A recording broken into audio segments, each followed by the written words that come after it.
enseñar, recaen, ¿no? Recaen sobre la figura del docente, porque parece que él juega un doble papel, ¿no? Por una parte, él es el intermediario entre los contenidos disciplinares, los contenidos, digamos, oficiales, institucionales, ¿no? Un poco ahí recordarás que había varios niveles, ¿no? En los que se hablaba de, los objetivos de la sociedad, ¿no? Los objetivos institucionales, los objetivos de cada escuela o los objetivos de cada profesión, etcétera. Y luego también pues están los objetivos, digamos, del mercado, también, ¿no? Las necesidades que tienen que ver con esto, pues con el desarrollo de la sociedad, perdón, moderna, o el desarrollo de las sociedades, digámoslo así, contemporáneas, ¿no? Pues que tiene que ver con esos saberes especializados a través de los cuales nosotros podemos tener un sustento, por decir algo así. Bueno, pero ¿cuáles son entonces esas necesidades, no? Y ahí lo ponen, ya lo he dicho, estas tres instituciones o estos tres grandes bloques, ¿no? Por una parte pueden ser como las leyes, el Estado, por otro lado las propias instituciones, la propia sociedad, ¿no? Las necesidades de la sociedad. Y bueno, pues así se hace un currículum, pero al mismo tiempo es el profesor el que tiene que, pues de esos contenidos, llevarlos al aula, ¿no? Al final de cuentas, y convertirlos en aprendizaje. Y es ahí donde está la parte de la docencia. Entonces, justamente, esta es una labor bien, bien fuerte para el docente porque, por una parte, tiene que estar pendiente de los contenidos curriculares, ¿no? Pero por otra parte también pues, tiene que tener un desarrollo pedagógico adecuado para, digámoslo, poder transmitir, ¿no? De forma didáctica estos contenidos. Perdón, y no solo reproducirlos, ¿no? Es decir, perdón, no solo repetirlos, sino también reproducir y producir nuevos productos, ¿no? También con base en las necesidades sociales, las necesidades de los propios estudiantes y las necesidades de la institución. Entonces, bueno, pues justo para que esa tarea docente pues se vea más facilitada de cierta manera, ¿no? Se ha propuesto, ya ahí lo mencionaba, en este texto de Díaz Barriga, sobre didáctica y currículum, del que nosotros revisamos el segundo capítulo, ¿no? Ahí vimos ahí algunas cositas muy breves con la presentación, pero bueno, vimos más o menos un poco un esquema, ¿no? De cómo es que funciona este diagrama que nos permite, al final de cuentas, a nosotros como docentes, que pues vamos a ser, o somos, ¿no? Los que estamos frente a los grupos, etcétera, bueno, ¿cómo vamos a organizar las secuencias de aprendizaje? Y es justo ahí donde aparecen, ¿no? Secuencias didácticas, cartas descriptivas, ¿no? Ya digamos, objetivos, ¿no? Una planeación en términos ya más formales. Y bueno, de eso se trata un poco este artículo que en realidad ya por ahí le subí también a su chat, pero también lo subí al Edúcate, la presentación de hoy, que es justo el artículo, que es una especie como de guía que nos da el doctor Díaz Barriga sobre cómo llevar a cabo o cómo elaborar ciertas planeaciones didácticas, ¿no? Para poder llevar a cabo esa fusión, que digamos, ¿no? Entre los contenidos temáticos, disciplinarios, digamos, los requerimientos institucionales, sociales, etcétera. Todo eso que está perfilado en el currículum, que se condensa, lo recordarás, en el objetivo de egreso, perdón, en el perfil de egreso, ahí está condensado, ¿no? Todo lo que queremos nosotros de nuestra currículum y cómo lo vamos a obtener, pues para eso tenemos toda la malla, ¿no? Curricular, etcétera. Y ya vimos un poquito eso, pero también ahora nos vamos a meter en una cosa que es más interesante, yo creo. No solo que tiene que ver con la planeación, que es un tema bastante denso, ya el semestre pasado y este semestre, según digamos, las planeaciones que a mí se me ofrecieron, tenían que ver mucho con aprender a elaborar esta clase de planeaciones didácticas y cosas así, ¿no? Llevar a cabo esta clase de formatos, en fin. Y digamos que en la segunda parte de su formación estaba diseñado para la pedagogía, para la docencia. Eh, bueno, no, perdón por decir la palabra pedagogía, me refiero a la didáctica, ¿no? Que es una rama de la pedagogía. Es esta ciencia acerca de la transmisión y de la enseñanza y el aprendizaje, ¿no? Y que particularmente es una cuestión práctica, ¿no? Al final de cuentas, lo habíamos dicho, ¿no? La didáctica. Mientras que, digamos, el currículum tal vez incorpora cuestiones un poquito más técnicas y teóricas, pero bueno, el chiste es que nosotros al final logremos condensar en nuestra planeación académica ese, ¿cómo decirlo? Como ese cruce de caminos, ¿no? Que hay en la figura del docente, ¿no? Y sobre todo, que este es el punto importante, yo lo quiero decir un poquito así ya, como con otro sentido diferente al que ha venido la lectura, ¿no? Eh, Desde la década de los 90 del siglo pasado, por ahí de 1992, 94, etcétera, la educación en México, la educación superior, la educación media superior, la educación básica, en términos institucionales, en términos estatales, en términos de la SEP, que podríamos decir, e incluso un poco más, ¿no? Las universidades y tal, han tenido procesos de estandarización de sus evaluaciones, ¿no? Han tendido a tratar de buscar, ¿no? Digámoslo así, una mejora constante de la educación a partir de las evaluaciones. Los instrumentos de evaluación se han convertido en una pieza clave, ¿no? Para los profesores de cualquier nivel, ¿eh? Tanto en el nivel medio, en el nivel básico, como en el superior, etcétera, ¿no? Entonces, obviamente, tú lo recordarás, lo habíamos visto con Tyler, con Ralph Tyler, el diseño de la planeación curricular, de cierta manera, estaba enfocado, era una de sus, yo diría, leitmotivs, ¿no? Era uno de sus impulsos, ¿no? De su ímpetus, para usar esa palabra. Era uno de sus ímpetus eh, el constantemente evaluar el aprendizaje, el lograr de una forma objetiva, real, ¿no? Medible, evaluar el aprendizaje de los estudiantes. Esa es una cosa que a Ralph Tyler, incluso lo habíamos platicado, ¿no? De pronto él también es presidente de una asociación norteamericana nacional evaluación, de evaluación educativa, ¿no? Y todavía sigue en fin, ¿no?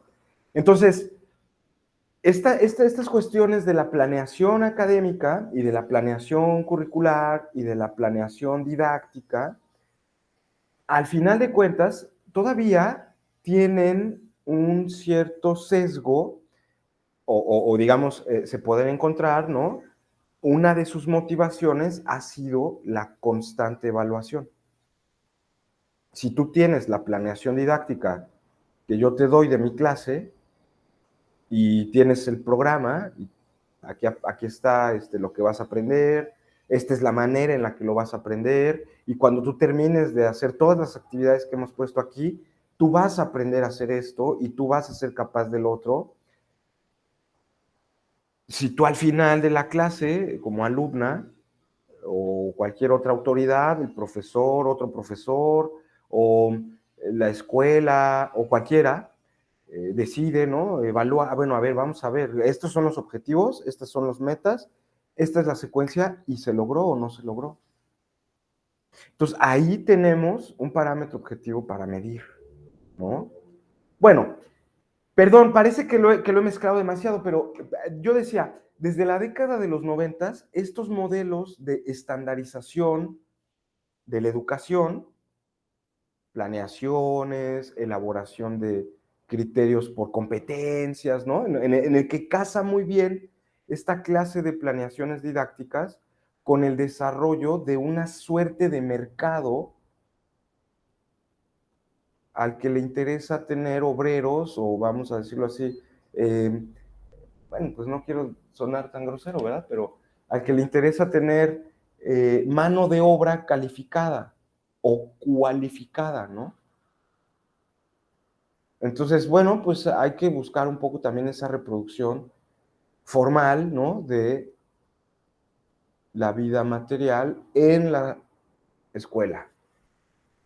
Eso es una cosa que ha pasado, ¿no? Paulo Freire, ya ven que, bueno, ya ves, Valeria, que el otro día lo leímos por ahí, estábamos viendo algunas cosas de él el semestre anterior, y Paulo Freire, pues, está en contra de esa clase de educación bancaria, ¿no? En la que la educación es, al fin de cuentas, que tú sepas desenvolverte en el sistema y que funciones y seas exitoso en él, ¿no?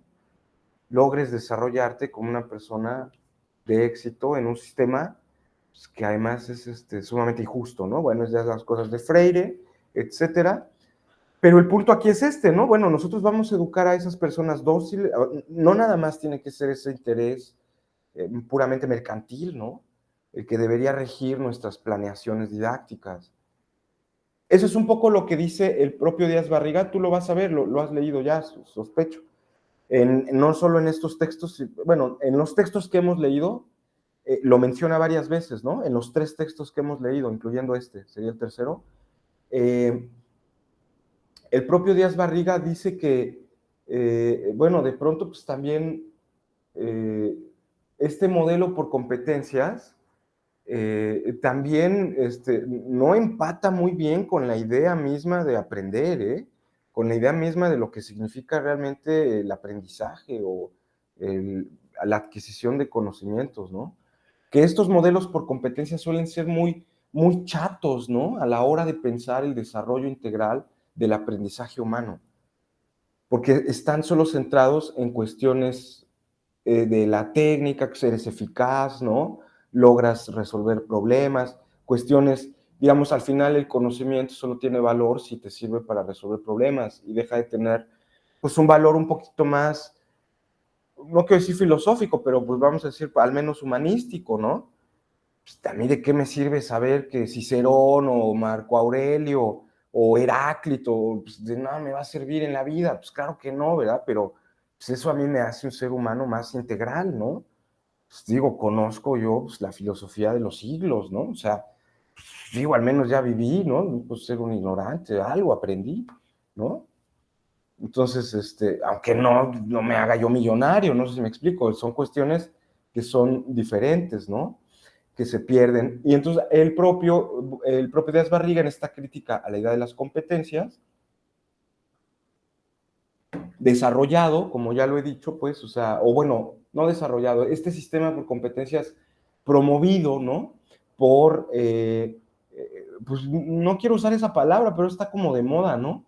Por el neoliberalismo, la educación neoliberal, sino una educación en la que al final de cuentas la universidad es una clase de fábrica en la que nos van a dar ciertas mercancías de algún tipo, ¿no? Ya sea estudiantes, ya sea profesores, ya sea innovaciones técnicas o lo que sea que nos den las universidades, pero ya está solo bajo una lógica mercantil. Y digamos, eso, el propio Díaz Barriga, pues se da cuenta que en realidad pues, eso no es aprender, ¿no? Que sí está bien las competencias, claro, por supuesto, tenemos que responder a las necesidades de sociedades cada vez más complejas. Si tú quieres, todavía vamos a usar ese término, neoliberales, bueno, lo que sea, ¿no? O del capitalismo tardío, una expresión un poquito más elegante, ¿no? El capitalismo ya, no el clásico que analiza Karl Marx, ¿no? O el del siglo XX, que es el de, digamos, el capitalismo del consumo, ¿no? No el de la producción, sino ahora este capitalismo ya, pues, postapocalíptico, ¿no? Bueno, quién sabe qué clase de capitalismo sea, financiero, ¿no? Globalista, en fin, ¿no? Especulador en bancos y todo lo que sea. Bueno, ya ahora hay pues, multimillonarios que, bueno, en fin, ya no vamos a hablar de eso, pero pues, estas cosas de Facebook y Amazon y todo esto, pues ya no es tener una fábrica, ¿verdad? O tener un montón de obreros ahí a tu cargo, pues no, ahora ya es una cosa diferente, ¿no?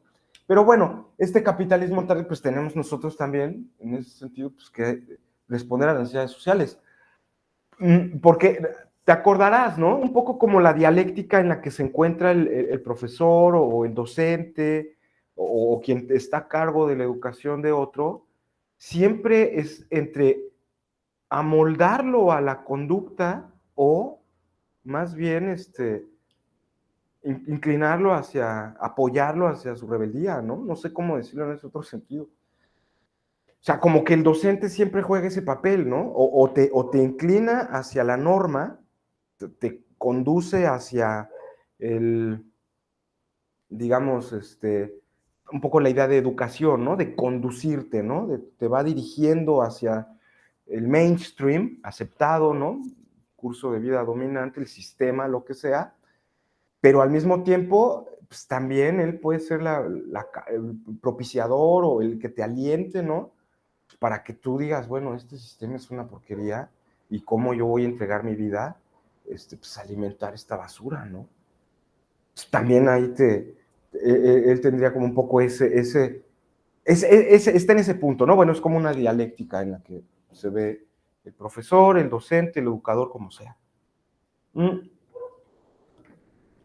Entonces, bueno, ya cierro un poquito esa idea de las competencias, de cómo, por qué se dio según mi propia perspectiva, cuál es un poco mi lectura. Aquí esa es una lectura, es es una opinión, pero no porque sea una opinión, no quiere decir que no valga nada. Tiene ciertas informaciones, ¿no? O sea, claro, cualquiera otro podría opinar distinto sobre el tipo de educación en México, con otros datos y con otras fuentes.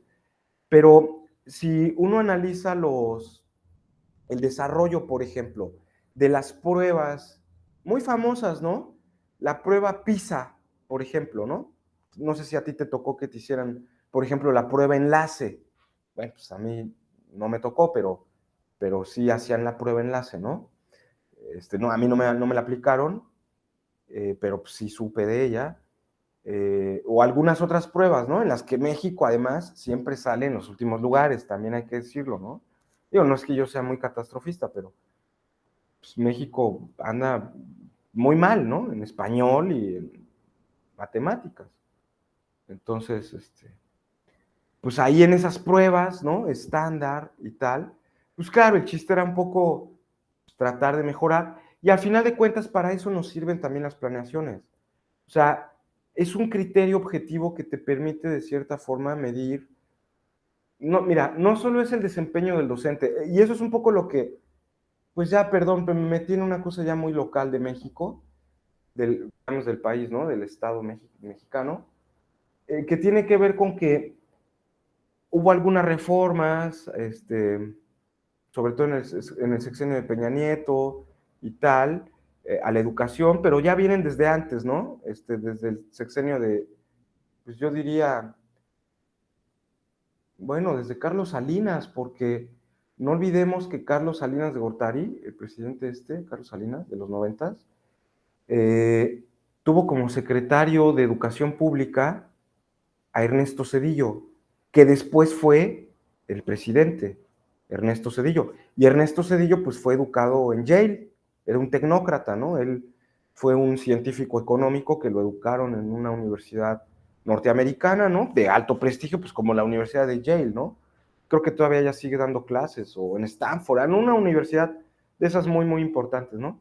Y bueno, ya luego en México, pues hizo lo que hizo, una crisis terrible económica y lo que sea, bueno, ya, no voy a hablar de Ernesto Zedillo, pero a partir de esa época, ¿no?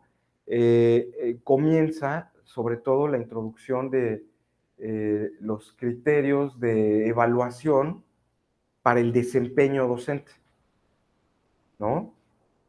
Entonces, ahora la evaluación ya no solo era como un ya en México al menos, ¿no? Ya no solo era como una estrategia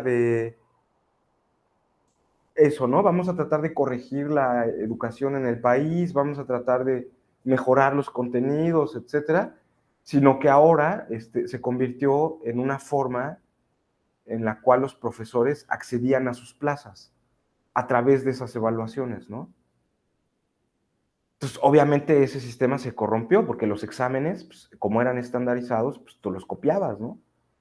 Había lo que siempre ha habido, acordeones y gente que tranza, sacaba los exámenes y te los copiaba y te los vendía, ¿no? Ya con eso entrabas a ser profesor, porque tú pasabas ya el examen que decía pues, que sí, ¿no?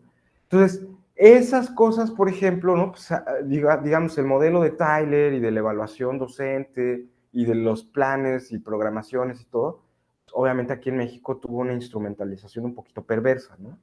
Por no decir alguna otra palabra más fuerte, pero mira, no solo se trata de eso, no vamos a llorar en nuestra desgracia, pero sin embargo hay que reconocer que hay una cosa que sí deberíamos tener en cuenta.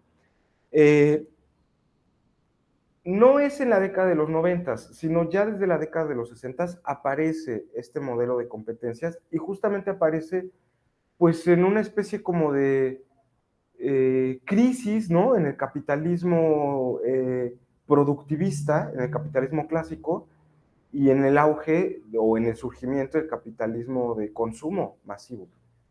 Ahora el sistema capitalista ya no se va a mover por lo que produce, sino en realidad por lo que uno es capaz de consumir, ¿no? Y aparecen los supermercados, por ejemplo, los primeros malls, ¿no? Ya sabes, aquí tienes tu Plaza Cristal, tenemos la otra Plaza Ámbar, en fin, pues el mall, ¿no? Este es tu mall, pues el turboconsumo, ¿no? El hiperconsumo.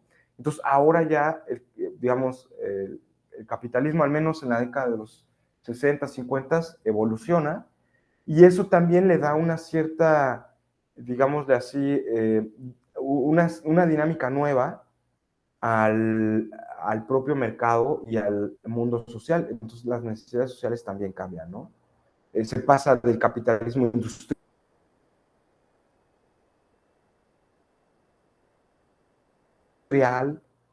a capitalismo de servicios, a capitalismo de productos, ¿no? Ya es importante y pues obviamente lo que se requiere en este caso pues es gente que más que, digámoslo así, llevar a cabo operaciones abstractas, ¿no? Pues al final de cuentas lo que se requiere es gente que pueda servir para la operacionalidad y la fluidez, pues, del sistema que ahora existe, ¿no? Y entonces, bueno, a partir de la década de los 60, lo repito, surgen también este modelo, eh, digámoslo así, ahora sí pedagógico, ¿no? De aprendizaje por competencias. Eh, nosotros ya estamos un poquito pues, más allá de eso, ¿no? Sí ha sido, a veces parece ser como que el sistema por competencias, incluso a mí me tocó ya hace algún tiempo, te lo comparto como una especie de, este, pues, confesión profesional, ¿no? Eh, en algún momento trabajé en un colegio, en una preparatoria, y las planeaciones que me pedían eran planeaciones que tenían que estar basadas en competencias. Y entonces hubo una gran controversia porque el pedagogo que nos estaba orientando para hacer el académico que nos estaba orientando para, digamos, nuestro coordinador de la preparatoria, ¿no? No tenía idea de cuáles eran las competencias propias de la filosofía. Y yo menos, porque yo ese lenguaje no lo conocía, ¿no? Yo no entendía nada de competencias, pues a mí me estás hablando tú de John Locke, el padre del liberalismo, ¿no? O Thomas Hobbes, ¿no? La lucha de todos contra todos, o pues, competencia, pues, no sé qué estás hablando, ¿no? La verdad.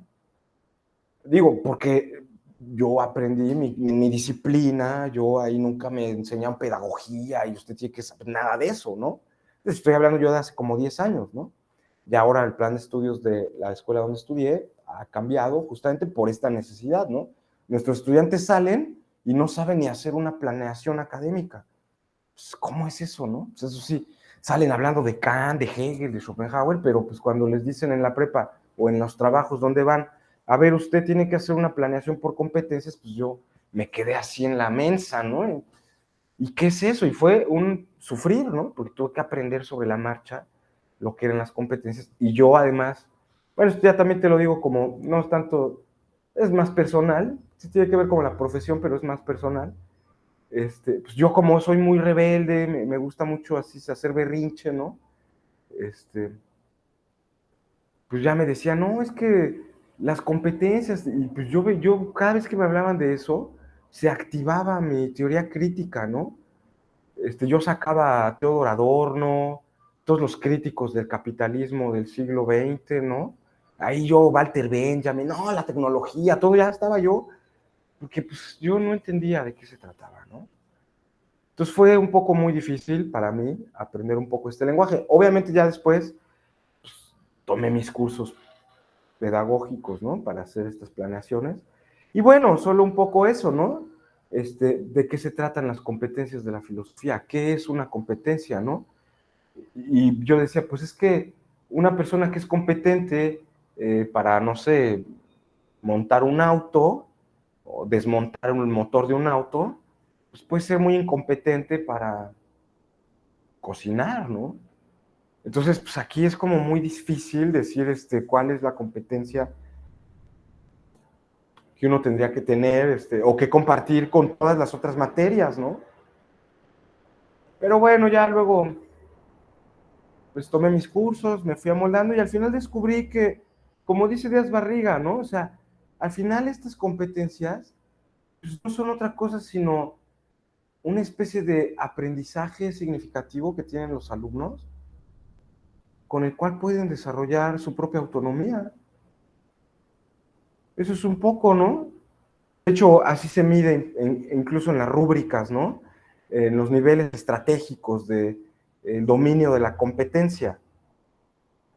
El nivel básico o el nivel más inferior, el nivel medio o el nivel ahí más o menos, y el nivel autónomo le llaman así algunos, ¿no? O ya el nivel independiente o el máximo nivel, ¿no?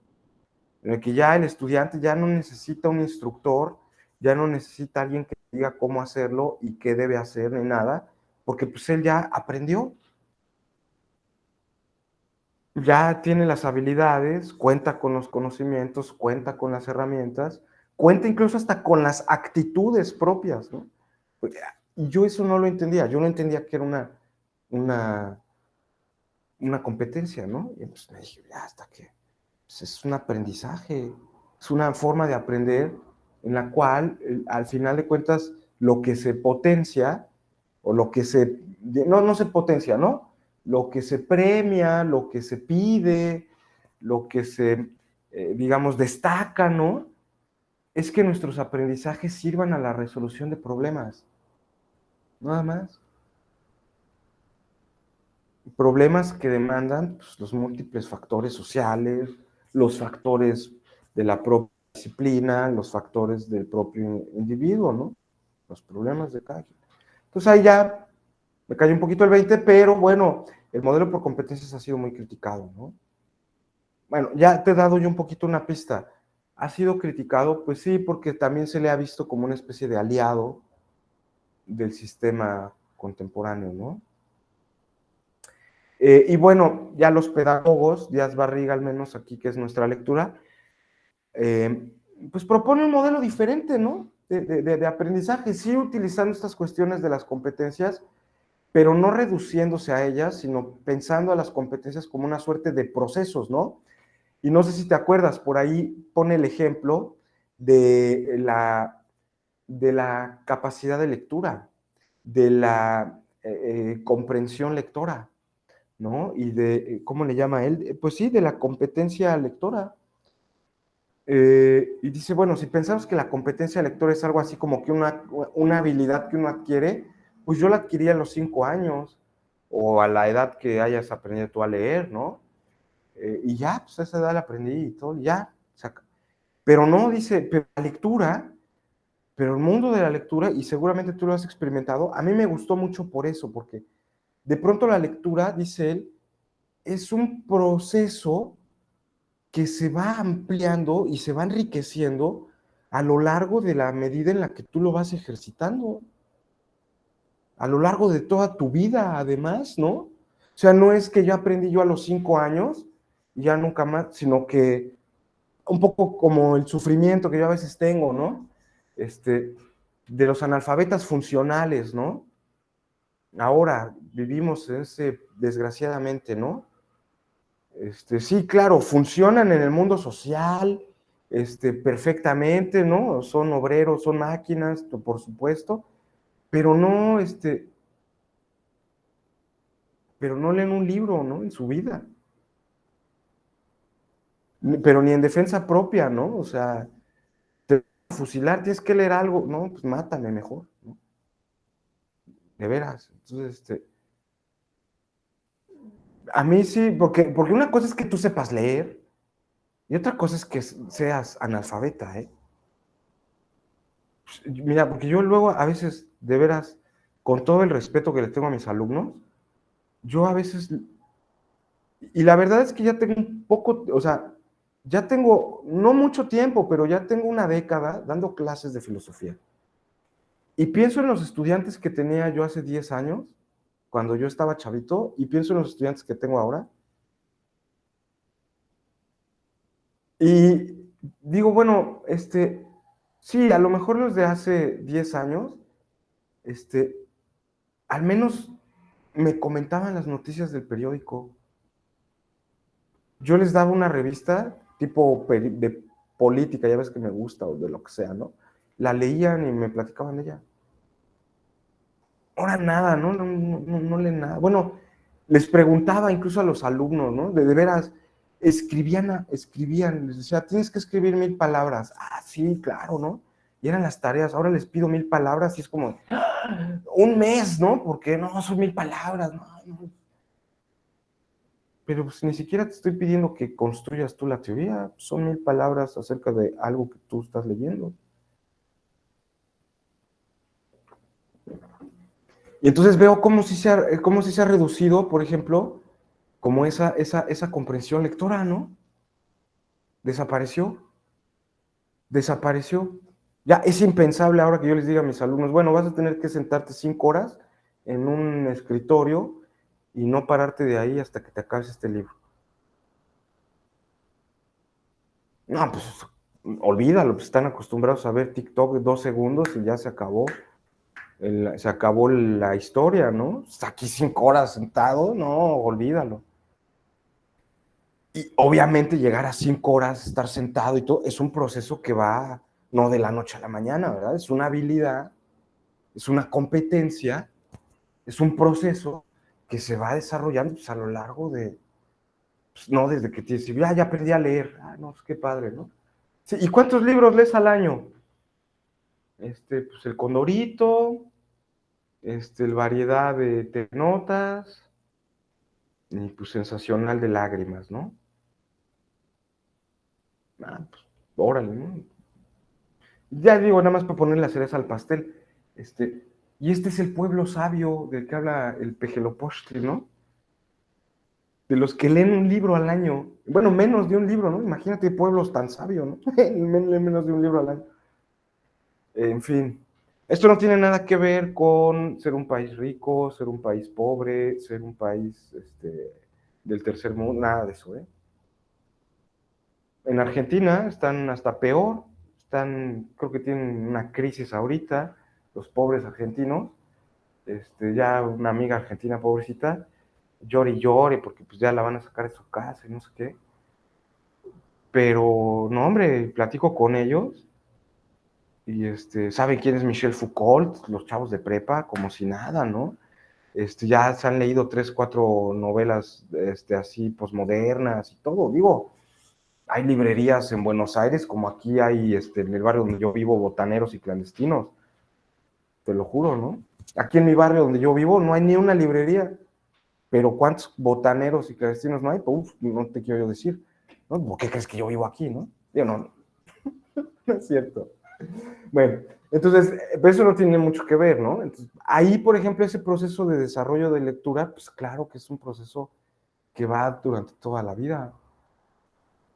no se agota ahora, ¿no? Incluso nosotros que estamos un poco en estas profesiones humanísticas, bueno, la filosofía misma, etcétera, pues hay cosas que son clásicas y que aunque ya 100,000 personas lo hayan leído y tú lo hayas leído hace 10 años, pues yo vuelvo a mis libros de Aristóteles y cada vez les encuentro cosas diferentes, porque ya tengo una idea diferente ahorita, o porque ya me metieron otra mente, ¿no? Ya algo se me ocurrirá. Entonces, pues, no sé si a ti te ha pasado, pero pues, una novela, un libro de filosofía, algún tratado que te guste, pues lo dejas ahí descansar y ya luego lo lees después de mucho tiempo y va a tener otro sentido, ¿eh? Porque, pues claro, ¿no? Así funciona el proceso de lectura. Entonces, en ese sentido es muy padre lo que dice este doctor Díaz Barriga, que digo, me parece uno de los mejores pedagogos, ¿no? Aquí fíjate de decir que en la UNACH, nuestros compañeros de pedagogía lo respetan mucho y es muy citado el doctor Díaz Barriga, ¿no? Ángel Díaz Barriga, pues a ver si en algún momento lo podemos invitar, ¿no? A que nos dé así una charla o algo así, pues ya ves que ahora con la pandemia, ojalá se puedan dar así algunas gestiones digitales, porque pues, es bastante bueno y bueno, tiene muchísimos escritos, yo realmente pues lo recomiendo ampliamente. Pero bueno, vamos ahora sí ya en este tiempito que nos queda, vamos ahora sí ya a nuestra presentación, ¿no? ¿Qué te parece? ¿Qué te parece? Vamos a presentar nuestra, bueno, el texto de Ángel Díaz Barriga, sobre la elaboración de las secuencias didácticas y un poco para ir esclareciendo, ¿qué te parece también? Los criterios acerca de la tarea, ¿no? Acerca de esta actividad que tienen ahí pendientes sobre la elaboración de un plan y de un programa, ¿no? Y de una secuencia didáctica. Entonces, bueno, pues ahí ya lo puedes ver. Elabora. Ahora No, ya no, no lo veo. ya no, ay, no, no Creo lo que se ves. salió. Ah, sí, es que en lugar de darle ocultar, le di salir. Siempre me pasa. Ajá, en lugar de darle ocultar, le di dejar de compartir. ¿Lo puedes ver ahora? Sí, ya lo veo. Perfecto, muchas gracias. Bueno, no sé si quieras comentarme algo de todo lo que he dicho ahora, hasta ahora, algo sobre las lecturas, cómo vas, en fin, qué te han parecido.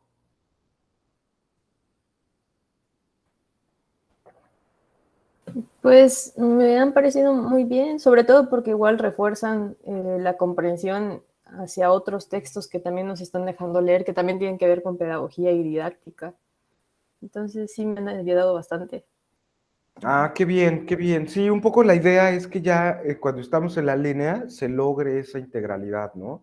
Pues, no estamos repitiendo las cosas, pero se están tratando de lograr que se cierre un poco pues que no queden aquí así como cabitos sueltos, ¿no? Bueno, pues sí, muy bien. También he de decirlo, no sé, a mi juicio, que te lo parezca, son textos un poco más sencillos, en realidad, ¿no? Si te lo parece. A mí me lo parece un poquito más elaborados, digámoslo así, sobre cuestiones técnicas. Y también una cosa que me llama la atención es que están llenos de diagramas. Y fíjate que el otro día leía por ahí a un profesor filósofo que comentaba ahí una cosa y decía algo así como que a la filosofía le hace falta eh, razonar o presentar sus ideas más en términos de diagramas, saber hacer buenos diagramas, ¿no? Y bueno, me quedé pensando y dije, bueno, sí, tal vez sí pueda ser, ¿no? Tal vez como, ese fue mi pensamiento ya después, ¿no? Dije, tal vez como en filosofía hay una preeminencia del texto y de la prosa, como que hacer un diagrama, un dibujo y así no sea tan, no ha sido tan explorado, no lo sé. Digo, tal vez un diagrama muy padre de un filósofo, pues es el índice de su obra, ¿no? Yo ahí me imagino, abro la crítica de la razón pura de Kant, pues veo el índice y ya ahí veo el diagrama de su pensamiento, ¿no? Cómo está hecho y tal. Pero sí, tal vez eso, y yo creo que en este sentido sí la pedagogía tiene más este pensamiento o esta representación un poquito más visual, ¿no? Menos textual. Bueno, nada más así como un comentario. Entonces, bueno, vamos a seguir esta guía, es este articulito de 10, 15 páginas, ¿no? Es un artículo realmente breve, sobre la elaboración de secuencias didácticas, en realidad es una guía, y entonces, bueno, pues un poco los criterios para la elaboración de la tarea, ¿no? Los protocolos, las rúbricas, como se llame ahora, van a venir acompañados de esta guía, ¿no? De las propuestas que nos hace el propio Díaz Barriga en esta guía para elaborar secuencias didácticas, ¿no? Entonces, bueno, pues primero que nada, aquí vas a ver, además de las imágenes y todo, hay fragmentos del artículo del doctor Díaz Barriga, ¿no? Que he seleccionado, y bueno, algunos de ellos, por ejemplo, nos señalan por una parte el origen de esta idea de secuencias didácticas, pero también, digamos que aparecen particularmente en la obra de Hilda Taba, en la década de los 70, pero que, digámoslo así, el propio Díaz Barriga se reconoce a sí mismo pues como uno de los grandes contribuidores, ¿no? De esta visión acerca de qué significa una secuencia didáctica, ¿no? Una planeación de secuencias de aprendizaje. Entonces, se nos da una definición tal vez muy breve, ¿no? De qué son estas secuencias. Es una definición muy, muy, muy, muy esquemática y bueno, pues un poco como su nombre lo dice, ¿no? En el fondo estas secuencias didácticas son una especie de orden o de organización de las diversas actividades involucradas en el aprendizaje que se van a involucrar en el entorno del aula, ¿no? Bueno, en ese sentido, es decir, en la relación entre estudiantes, ¿no? Y profesores. Entonces, estas secuencias, estas, este orden, esta organización, me va a permitir programar actividades cuya finalidad sea crear el ecosistema del aprendizaje. Crear un ecosistema de aprendizaje.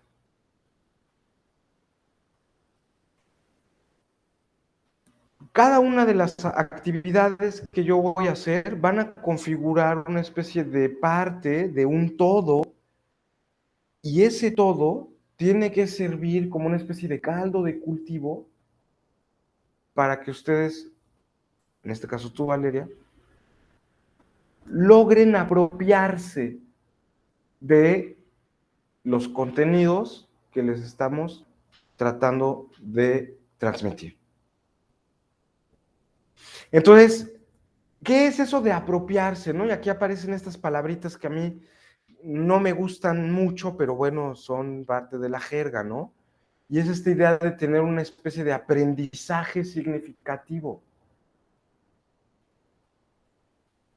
Al final de cuentas, las planeaciones académicas lo que tienen que lograr es que ustedes se apropien los contenidos de la materia.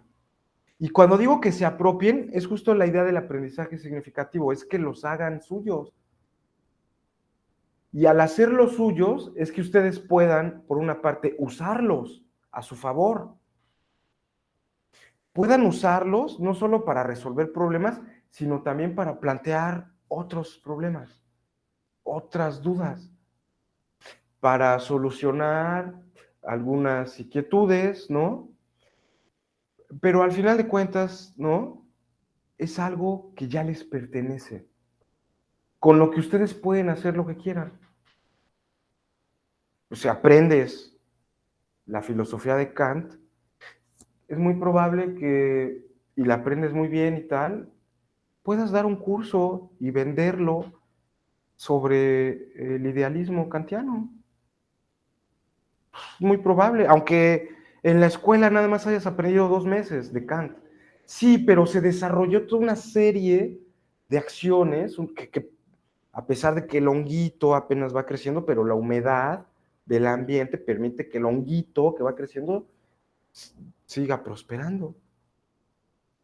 Entonces, a pesar de que aprendí poquito allá, pero todavía yo ahora por mi cuenta podría apropiármelo y que ese aprendizaje de Kant signifique algo para mí. Esta cosa del aprendizaje significativo realmente a mí me hace mucho ruido, ¿eh? Porque, digo, o sea, entiendo, ¿no? Entiendo lo que quieren. Está asociado la idea de aprendizaje significativo a la idea de competencias, a la idea de llevar a cabo procesos, etcétera. Lo entiendo. Porque al final de cuentas no se trata nada más de memorizar, no se trata nada más de obtener información a lo menso que no te sirve para nada. Porque acuérdate, ya no somos en el mundo antiguo. Ahora vivimos en el mundo moderno y la acción es un punto importante del conocimiento. Bueno, pues sí, además el conocimiento, incluso el propio Kant lo dice, ¿no? Nos sirve para controlar el mundo natural. O sea, no es que queremos el conocimiento porque sí, lo queremos porque nos permite humanizar la realidad, ¿no? Por eso queremos el conocimiento. Bueno, pero como que esa idea de que, bueno, es que tiene que significarle a los alumnos, ¿no? Les tiene que decir algo. Bueno, a mí la verdad, cuando yo escucho esas cosas, me pongo muy nervioso. Bueno, pues si a ti Schopenhauer, Kant, Hegel no te dicen nada en tu vida, pues entonces, pues ya date un balazo, ¿no? O sea, tú lees una obra de arte y no te dicen nada sobre el amor, sobre el odio, sobre las pasiones humanas, lo que sea. No te dicen nada, ¿no? Sí, pues entonces muérete, ¿no? Digo, pues algo me tiene que significar para mí, ¿no? Cada uno tiene sus propias significaciones, yo tengo las mías, ¿no? Pero bueno, ese día no he logrado articular, es más como una queja, perdón, que como un argumento, ¿no? Porque sí, yo digo, bueno, ¿qué quiere decir que un estudiante se apropie, que hable como John Locke todos los días? Pues no, pero al menos que sea capaz de pensar filosóficamente,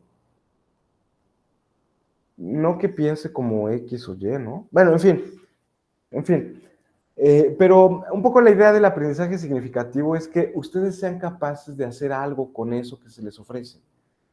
Que no nada más se queden como periquitos repitiendo lo que dice John Locke, o lo que dice Hegel, o lo que dice Aristóteles, sino que para ustedes en su vida represente algo, que en términos concretos, ¿no?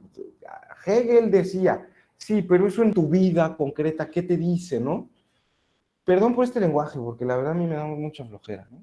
Pues, ¿cómo que qué me dice? Pues estamos filosofando, o sea, si la filosofía no te dice nada, pues entonces,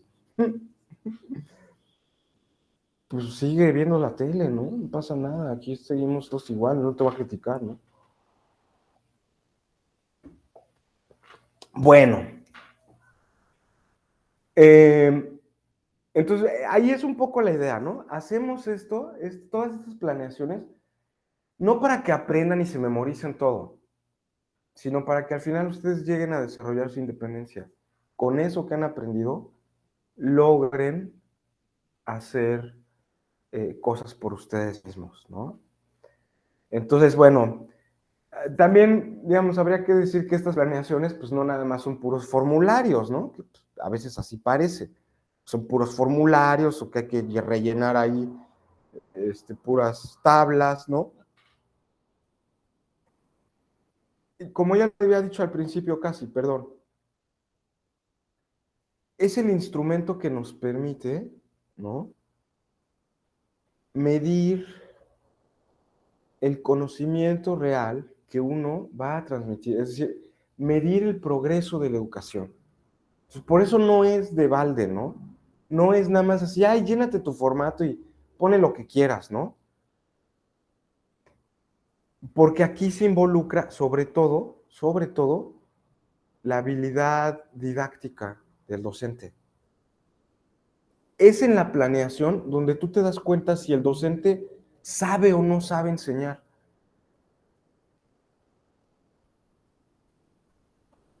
Entonces, no nada más es así como, ahí fírmenle, ¿no? Y ya, no, no, uno tiene que ponerse bien buzo, ¿no? Porque esta planeación didáctica, pues resulta después de poner unos objetivos, ¿no? Saber cuál es el perfil de egreso del estudiante.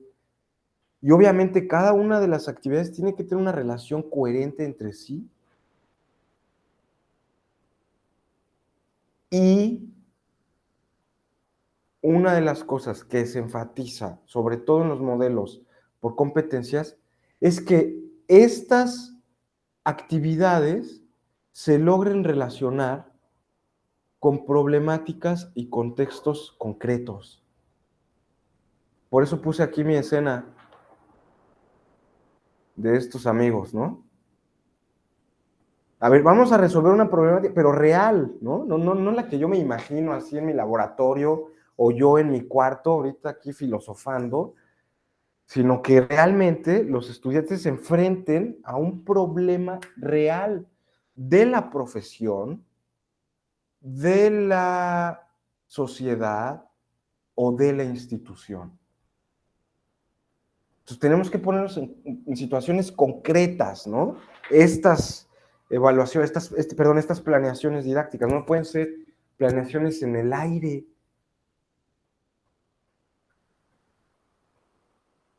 Porque al final de cuentas se tiene que lograr otra vez este aprendizaje significativo.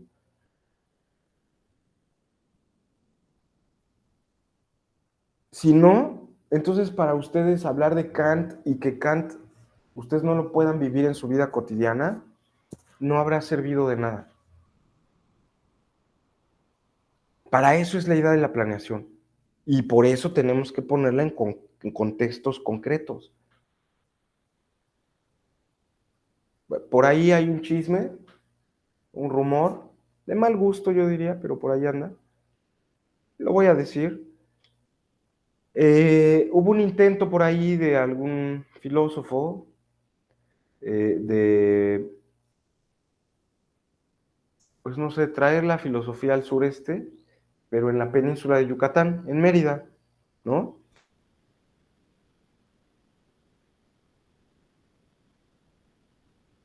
Hacer una oficial en una universidad autónoma, etcétera, o pública, mejor dicho. Y bueno, se trató de realizar ese proyecto, pero al final pues, no se cumplió, no se logró, fue muy difícil, hubo muchos esfuerzos, pero al final no se logró.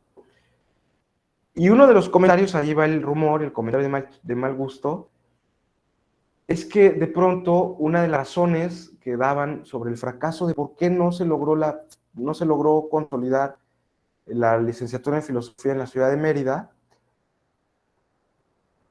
es que, lo voy a decir así porque así me lo dijeron, ¿no? Pues es que Mérida no necesita Kant. En Mérida a nadie le importa Kant. Para nadie es relevante Kant. Bueno, pues ya eso ofendió a más de uno. Este,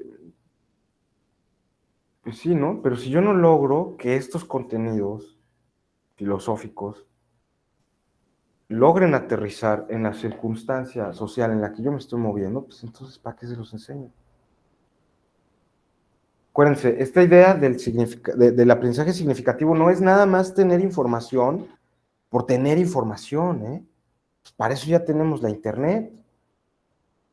Ya tú abres la Internet y tienes una base de datos impresionante. No nada más es acumular datos, ¿no? Sobre todo es saber hacer algo con ellos, pero que logre resolver problemas concretos, ¿no? O sea, no situaciones ahí de que, pues, ficticias, ¿no? Imagínate que yo de pronto le digo a un arquitecto, a ver, vamos a hacer una prueba, pero pues imagínate que estamos construyendo el Empire State, ¿no? Ese que está ahí en la ciudad de Nueva York. Pues, ¿cómo? Imagínate, pues, a ver, por lo menos dame una varilla, ¿no? Digo, tengo que ver cómo son las vigas de acero, qué tamaño tienen al menos, no, como que imagínate.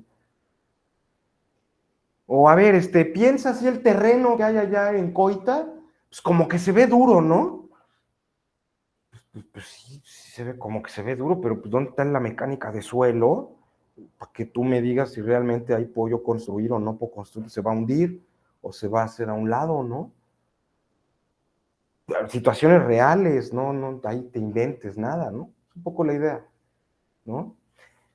Entonces, bueno, sobre eso va, ¿no? Y al final esta secuencia, ¿no? Le va a pedir tanto al docente como al estudiante llevar a cabo pues, una serie de acciones, ¿no? No ejercicios rutinarios, ¿no? No hacer como tareas, sino sobre todo, acuérdate, al final de cuentas es promover un ecosistema de aprendizaje. Porque lo que Díaz Barriga nos está diciendo también es que el aprendizaje es algo muy complejo, que no solo involucra cuestiones conductuales, cognitivo-conductual, ¿no? Es decir, del conocimiento, la memoria, etcétera, y de llevar a cabo ciertas acciones, ¿no? Con la conducta, sino que también está enfocado, digamos, ¿no?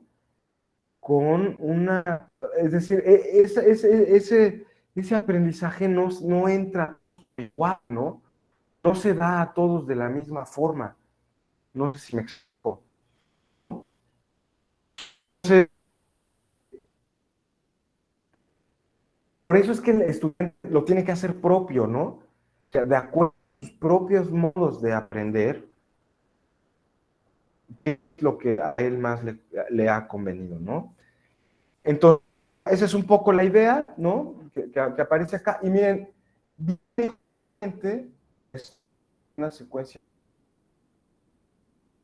del doctor Díaz Barriga. Ahorita lo pongo en la página del artículo. Bueno, la propuesta es un poco la que quiero que nosotros sigamos, ¿no? Nuestra propuesta para elaborar la tarea. Déjame, te muestro aquí, yo creo que se ve de mejor manera, ¿no? La propuesta. Sí, se ve. Nuestras prácticas. Sí, muchas gracias, Vaz. Bueno, pues pensemos en alguna asignatura, y aquí yo les voy a dar la libertad que ustedes quieran, ¿no? Solo me limitaré a que sea una asignatura filosófica. Puede ser de nuestro programa, o puede ser de cualquier otro programa, o puede ser una que ustedes diseñen, alguna que ustedes diseñen, ¿eh? Entonces, aquí ustedes piensen en una asignatura, ¿no?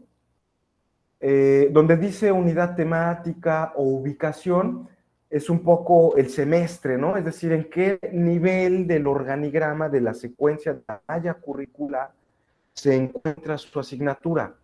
Si es una asignatura, por ejemplo, de primer año, de segundo, de primer semestre, de tercer semestre, de último semestre, en fin, ¿no?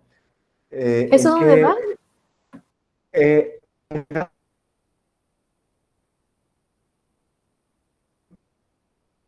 ¿En qué? aquí en unidad temática, Ah, ok.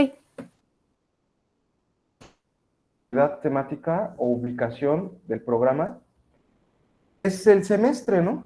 El año, primer año de prepa, segundo año de prepa, tercero de prepa, primero de preu, donde tú lo quieras poner, ¿no?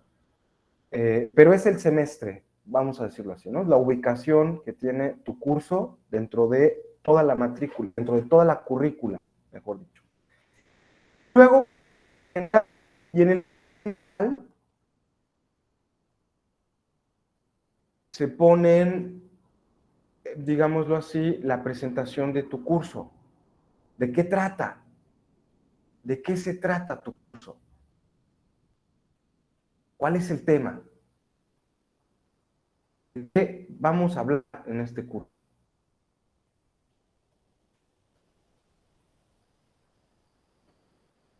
Bueno, vamos a hablar, como en mi caso, ¿no? De metodología para la elaboración de programas y bla, bla, bla, ¿no? Y entonces, en este tema, tales y tales corrientes pedagógicas de tal y tal y tal y tal, con el fin de tal y tal y tal. Contenidos, a ver, ahora sí viene el punto fuerte. Este es el punto fuerte porque este es el punto necesario. ¿De dónde saco los contenidos? ¿De dónde saco los contenidos? Una fuente es la propia disciplina, ¿no? Los especialistas, los doctores, maestros, licenciados, lo que sea, los científicos. Otro puede ser el mundo social, lo que pasa en el mundo social, la vida del mundo social. Otro puede ser la institución, puede ser que tengamos otros planes, programas, ya haya estandarizaciones acerca de esa materia, doy ese contenido. Entonces, ahí puedo tener, y aquí voy a ordenar justamente qué es lo que voy a enseñar. Aquí está toda la cuestión curricular, los primeros dos bloques. Este es currículum, contenido, estos primeros dos bloquecitos, ¿no? Este y este que ahora señalo. Este azul En y contenido este solo otro. le ponemos, es que creo que no lo miro, solo quedó ahí ¿cómo? Ah, ya lo vi. En contenido solo va el nombre de la materia, de las materias. No, no, no, no, no, no. El nombre de la materia en asignatura. ¿Qué materia es? ¿Cuál es el nombre de la materia? ¿En qué semestre está? ¿Cuál es su unidad temática? ¿En qué módulo? ¿Y cuál es su tema? ¿Qué tema tiene? En contenidos es todo lo que yo voy a enseñar.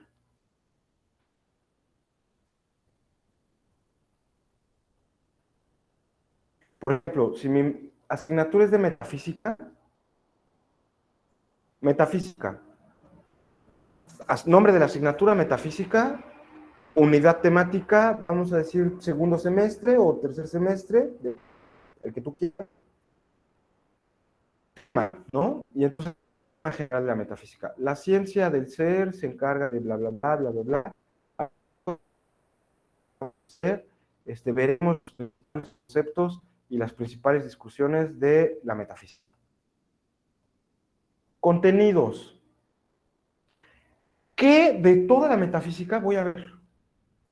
Kant, Hegel, Schopenhauer, Fichte, Schlegel, idealismo alemán, empirismo, ¿qué? ¿Qué voy a ver? Mis contenidos. No es el nombre de la materia, sino vamos a pensar que cada una de las lecturas, cada una de las materiales con los que nosotros vamos a trabajar. En primera unidad, vamos a ver metafísica antigua, Platón, perfecto. Eso es un contenido, Platón y Aristóteles. En segunda unidad vamos a ver medieval, y San Anselmo, perfecto. En la tercera, filosofía moderna, Descartes y Hegel, perfecto. La última, posmoderna, Nietzsche y Heidegger. Vale. Esos son mis contenidos. Pero doy, ¿no? Libro de Heidegger, tal, libro, todo lo que vamos a ver. ¿Qué es lo que vamos a analizar? O puede ser, en este curso de metafísica voy a leer la metafísica de Aristóteles. Es todo lo que voy a ver. Nada más. Todo el libro, ¿no? Nos echamos todo el libro, pero es lo que voy a ver. Es mi contenido. No sé si me explico. Es la materia con la que yo voy a trabajar. Ahora, ya lo he dicho, ¿no? Estos contenidos pueden salir de la disciplina, reclame la sociedad o de lo que nos digan las instituciones. Ahora viene el punto fuerte. ¿Cuántas horas, cuánto tiempo va a durar este módulo? 10 semanas, 15 semanas, ¿cuántas horas? ¿60 horas? ¿50? ¿120? ¿Cuánto? ¿Y cuántas sesiones? ¿Una, dos o 20? O 5 sesiones y luego otro mes donde no hay. ¿Cuántas sesiones vamos a tener?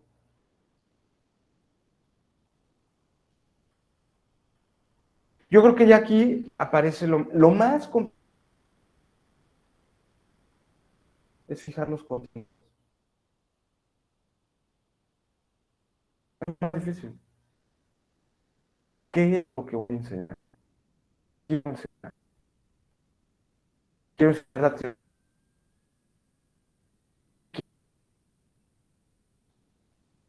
cuánto tiempo voy a enseñar o cuánto tiempo me va a costar enseñar eso y cuántas clases en una, en dos.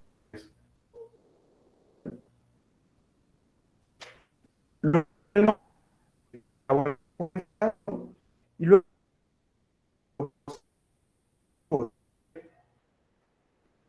¿para qué vamos a aprender esto? ¿Qué es lo que queremos lograr una vez que hemos aprendido estos contenidos? ¿Para qué? Justamente aquí, en finalidad, propósitos, es donde se piensa el perfil de esto. Una vez que terminemos el curso, el estudiante será capaz de, y doy el perfil de egreso. ¿Para qué quiero yo que ustedes tengan Kant, Schopenhauer, Nietzsche? O sea, ¿para qué?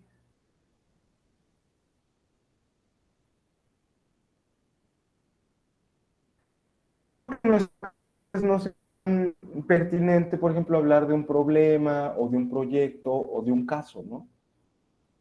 Okay, pero si también por ahí aparece, pues sería buenísimo, ¿no?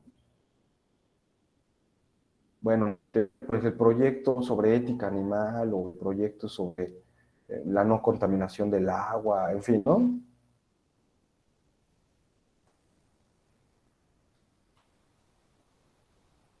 Tener que poner una rúbrica de evaluación, estructura y criterios de valoración. Aquí pongo portafolio, bueno, ¿no? Cómo hacer exámenes, cómo resolver tareas, etcétera. Y aquí ustedes van a poner sus criterios de evaluación.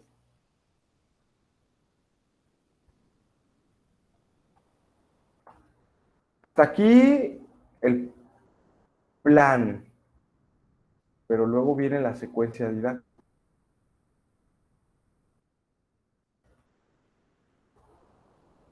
Bueno, ahora, ¿cómo lo vas a llevar a cabo? Pero no hay que especificar. Al iniciar la clase, tú tienes que empezar con una actividad que inaugure el programa. O pones ahí, de la voy a poner una película, o proyectaré un video de tal cosa, o aplicaré un examen sorpresa. Hacen su examen diagnóstico y luego, ¿no? Ahora sí viene el núcleo de la clase. Ahora sí tienes que decir,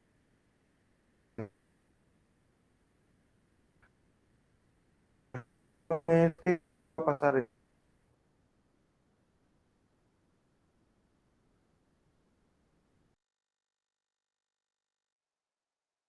lo que hacen es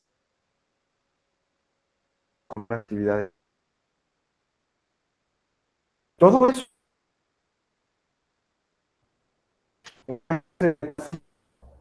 fue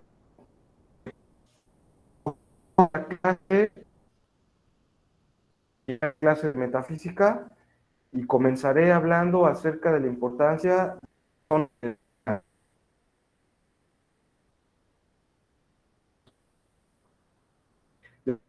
Pondré un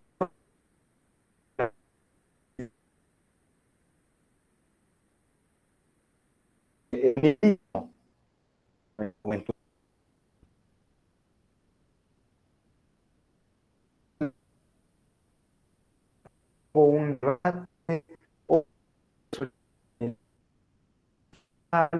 o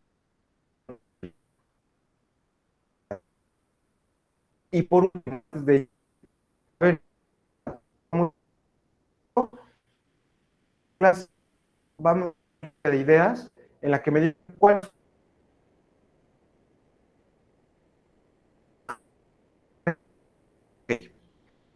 ¿No? Maestro, como que se trabó un poco.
¿Hola? Ya volví, Val, ya volví. Muchas gracias, muchas gracias. Perdí la conexión, ya no supe en dónde me quedé, Val. Estaba en la explicación de las secuencias didácticas, ¿no? De las actividades, cómo Sí. ir desarrollando las diversas actividades, actividad de apertura, actividad de cierre, bueno, actividad de apertura, actividad de desarrollo y actividad de cierre, ¿no? Déjame, te vuelvo a compartir, permíteme un momentito. Entonces yo decía, ¿no? Todo esto igual aquí la lectura nos va a hablar un poquito, ya también yo tengo mis presentaciones, ¿no? Y solo decir que, digamos, lo que les voy a pedir es que elaboren una línea, ¿no? Bueno, una línea de secuencias didácticas con actividades de apertura, actividades de desarrollo y actividades de cierre, ¿no? pensándolo para su materia. Obvio, esta es una secuencia didáctica de una clase. Puede ser de todo el curso, ¿eh? Nos han pedido a nosotros secuencias didácticas en el que cada clase tenemos que decir qué es lo que vamos a hacer cada clase. Así de estrictos son. Entonces, si les damos 36 clases al semestre, tenemos que hacer 36 líneas de secuencias didácticas, 36 actividades de apertura, 36 actividades de desarrollo y 36 actividades de cierre. Eso puede ser así, de estricto, o puede ser por unidad. A ver, en la primera unidad, las actividades de apertura de la primera unidad, en 3 clases vamos a ver las actividades de apertura.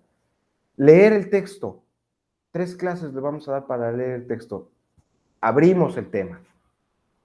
¿Cuánto tiempo vamos a desarrollarlo? Bueno, en 2 clases, o en 3, o en 4, o en una, o el mismo día, depende, ¿no? Aquí ya es un poquito como la imaginación de cada quien. Entonces puede ser, yo les sugiero, eso es un poco la idea de la tarea, ¿no? Que lo piensen más bien como planear una sola clase. Estas actividades, ¿no? Van a dar una clase de metafísica, bueno, ¿con qué empiezas? ¿Con qué continúas? Y luego, ¿con qué vas a terminar tu presentación, ¿no? Y digamos que al final, hacia el final viene, pues esto, ¿no? Te voy a pedir tantas tareas, o en 3 exámenes te evalúo, en 4 exámenes pasas, ¿no? Aquí voy a pedir la línea de evidencias para evaluar tu aprendizaje. O sea, aquí, digamos, esta cuestión de las evidencias pueden ser vistas ahí como la entrega de actividades, ¿no? Reportes o algunas cosas que de cierta manera nos permitan a nosotros evaluar que se está logrando el propósito, ¿no? Y bueno, ya hacia el final, pues lo que es básico también, ¿no? La bibliografía, los recursos, hemerografía, bueno, todos los recursos bibliográficos, hemerográficos, bueno, cibergráficos, dice aquí, todos los recursos con los que nosotros vamos a contar para llevar a cabo nuestro plan de aprendizaje. Entonces, ¿cuál es la tarea? Yo creo que es una tarea un poquito relativamente sencilla. Llenar este formato, bueno, un formato similar a este, si no este, un formato similar a este, en el que se expresen, eso sí, el nombre de la asignatura, su unidad temática, es decir, en qué parte de la currícula la van a poner, en primero, segundo, tercero, en qué semestre, si es prepa, si es universidad, cuál es el tema de su materia, de qué se trata su materia, los contenidos, obvio, porque si no, entonces, ¿qué voy a enseñar? Pues, y no tienes contenidos, entonces no enseñas nada, ¿no? ¿Cuánto tiempo dura la materia?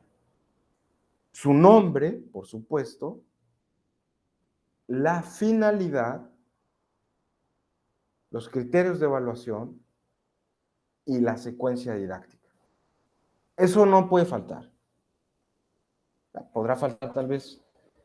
Les voy a poner aquí en este amarillito, ¿no? Lo que no puede faltar en su tareita. El nombre de la asignatura, el tema. Tal vez este sí podría ser, y la secuencia didáctica. Maestro, ¿será que también lo puede enviar al grupo o a subir a Educate? Este artículo ya está en Edúcate, este texto ya lo Ok. tienen ahí. Lo que no está es cómo editarlo, digámoslo así, en Word, ¿no? O que sea editable. Pero yo les puedo pasar un formato, si quieren, de los que nos dan a nosotros, el formato de su propia materia, un formato para planeación didáctica que nos dan en la universidad, ¿no?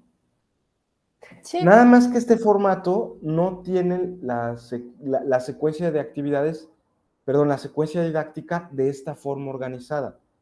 Actividades de apertura, actividades de desarrollo y actividades de cierre. Eso no lo tiene. Todo lo demás lo tiene. Lo único que no tiene es esto, ¿no? Actividades de apertura, actividades de desarrollo y actividades de cierre. Hagamos esto entonces. Yo le subo ese formato de la UNACH, de la coordinación, y ustedes hacen la planeación didáctica. 4 unidades con objetivos, todo. Y aquí vienen, pues, cómo hacerlo, ¿no? Tenemos aquí la herramienta sobre cómo hacerlo. ¿Qué les parece? Bueno, ¿qué te parece, no? Ya sí, me eres parece la bien. única que sobrevive, ¿no? Entonces yo les subo esto, se los paso al WhatsApp, pero también se los subo a su Edúcate, y esa será la tarea, ¿no? Que digamos, sorry, porque ya estamos sobre la hora, pero aún me hace falta todavía hablar, digo, más allá de la propuesta, de la estructura, justamente, digamos, de este otro modelo de la planeación de las secuencias didácticas, pero de cada una de las actividades. ¿Cuál es el sentido de cada una de ellas? Y maestro, Bueno, ah, sí, perdón, ajá, es que el otro maestro igual ya nos mandó el link para ingresar. adelante, Val. Bueno, Entonces, muchas ahí gracias. nada más, pues revisa la lectura y revisa la diapositiva, y bueno, pues eso es todo. Muchas gracias, Val. Muchas gracias. Entonces ya lo podemos subir, ¿no? Solamente es de rellenar y todo eso. Así es. ¿Será que nos puede avisar cuando envíe el formato de la universidad? Ahorita mismo lo voy a subir. Ah, bueno, gracias. Bueno, cuídense Sí, mucho. bye Hasta bye. luego. Bye.